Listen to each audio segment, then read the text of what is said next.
কুমিল্লার লালমাই উপজেলার ঐতিহ্যবাহী গৈয়ারভাঙ্গা উচ্চ বিদ্যালয়ে অনুষ্ঠিত হল প্রথম পুনর্মিলনী অনুষ্ঠান।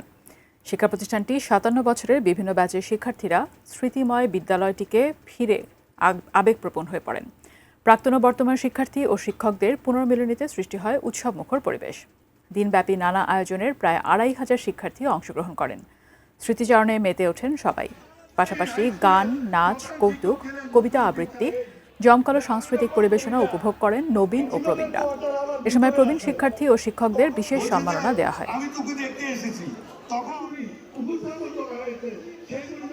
আমাদের ১ ঘন্টার বেশি সময় লাগে। তো আমাদের যারা অগ্রজ আছেন, অনুজ আছেন, অনেক জুনিয়র আছেন ২০২৫ সাল পর্যন্ত। তা আমাদেরকে